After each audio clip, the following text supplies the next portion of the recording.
بسم اللہ والصلاة والسلام علی رسول اللہ خاتم النبیین ورحمۃ اللہ العالمین۔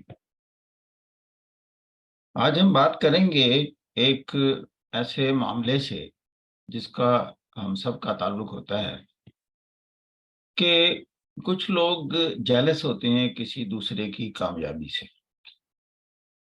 جب ہم جیلس ہوتے ہیں تو کیا ہم دوسرے شخص کو کوئی نقصان پہنچا رہے ہوتے ہیں یا کہ خود کو نقصان پہنچا رہے ہوتے ہیں؟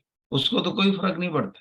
فرق تو ہمیں پڑے گا کہ جو ہم اس کی کامیابی کے بارے میں سوچیں گے، اپنے آپ کو تکلیف دیں گے، اپنے آپ کو نفسیاتی مرض میں مبتلا کر لیں گے، تو jealousy has no benefit at all. اگر میں کہوں کہ دنیا میں اگر کسی چیز کا کوئی فائدہ نہیں ہے تو وہ جیلسی ہے۔ اب اس کے برعکس کیا ہے؟ اپریشیٹ کرنا، کہ اگر کسی کو کامیابی ملتی ہے آپ اس کو اپریشیٹ کریں۔ What happens after appreciation? This is the question for today. کہ جب آپ کسی کو اپریشیٹ کرتے ہیں تو اس کے بعد ہوتا کیا ہے؟ یہ بات بتانے کے لیے ہم آپ کو ایک واقعہ پیش کریں گے جو دنیا کے دو اہم ترین لوگوں کے درمیان پیش آیا۔ یہ واقعہ ہے تھامس ایڈیسن جس نے بلب ایجاد کیا، اور دوسرا شخص ہے ہنری فورڈ جس نے دنیا میں پہلی کار بنائی۔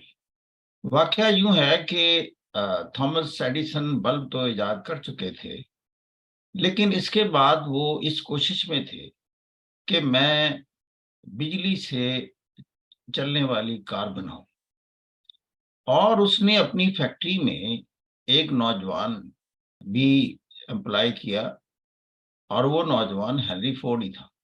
وہ اس کی فیکٹری میں کام کرتا تھا، لیکن جب کچھ عرصہ کامیابی نہیں ہوئی، ہنری فورڈ نے تھامس ایڈیسن کی فیکٹری چھوڑ دی، لیکن وہ اپنی تگ و دو میں لگا رہا، اور بالآخر اس نے ایک تجربہ کیا جس سے اس بات کے امکانات روشن ہو گئے کہ پٹرول سے گاڑی چل سکتی ہے، اور یہ بات پھیل گئی۔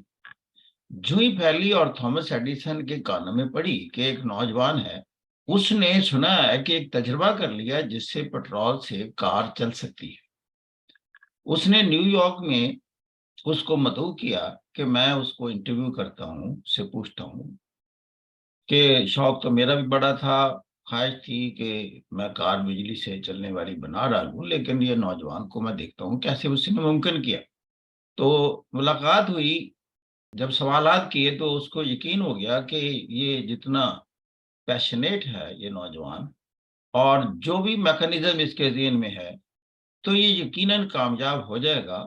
اور اس کو بڑی خوشی ہوئی، اور اس نے اس کو اپریشیٹ کیا کہ مجھے پورا یقین ہے کہ تم اپنے مقصد میں کامیاب ہو جاؤ گے اور پائنیئر ہو گئے اس فیلڈ میں، تو گو ہیڈ کا سگنل دیا۔ اب ہنری فورڈ کو بڑی خوشی ہوئی کہ ایک ریناؤنڈ شخص ہے امریکہ کا جس نے بلب ایجاد کیا، Thomas Edison is a big name, تو اس نے مجھے اپریشیٹ کیا اور یقین دہانی مجھ میں پیدا کی کہ آپ نے گھبرانا نہیں، اور آپ نے آگے چلتے جانا ہے، اور آپ یقیناً کامیاب ہو جائیں گے۔ میں سمجھتا ہوں بالآخر ہنری فورڈ کار بنانے میں کامیاب ہو گیا، اور وہ بہت امیر ہو جاتا ہے۔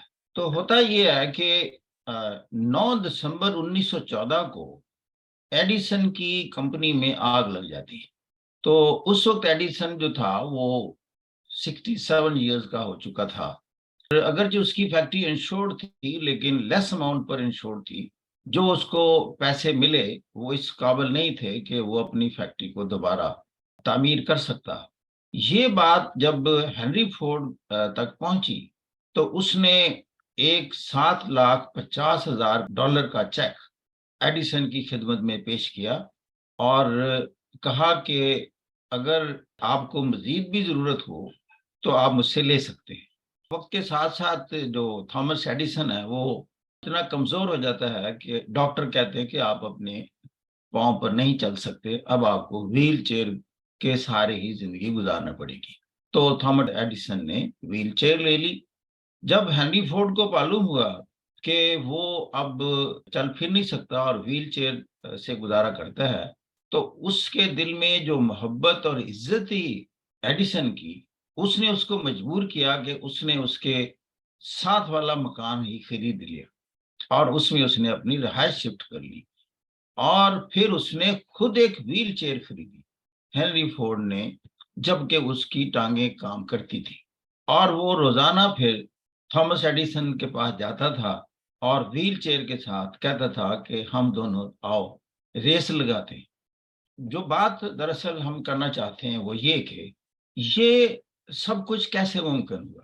اتنی محبت اور اتنی عزت جو ہنری فورڈ کے دل میں پیدا ہوئی، اس کی وجہ سوائے اس کی کچھ نہیں تھی کہ تھامس ایڈیسن نے ہنری فورڈ کو اس دن یہ یقین دلایا، اس میں اعتماد پیدا کیا کہ تم یہ کار بنا سکتے ہو، گویا کہ اس کی ذات میں ایک اعتماد بھر کر اس کو وہاں سے بھیجا۔ جیلسی نہیں کریٹ کی، بلکہ اس کو اپریسیشن کے ساتھ اس کو انکریج کیا، اور اس انکریجمنٹ نے ہمیشہ کے لیے ہنری فورڈ کا دل جیت لیا اور اس نے اس کو اپنا دوست بنا لیا۔ تو سبق ہمیں یہ ملتا ہے کہ ہم دوسرے لوگوں کی کامیابی پر جیلس نہ ہوں۔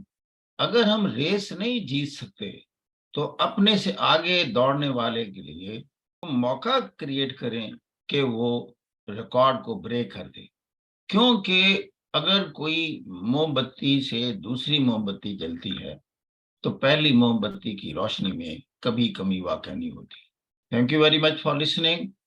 God bless you.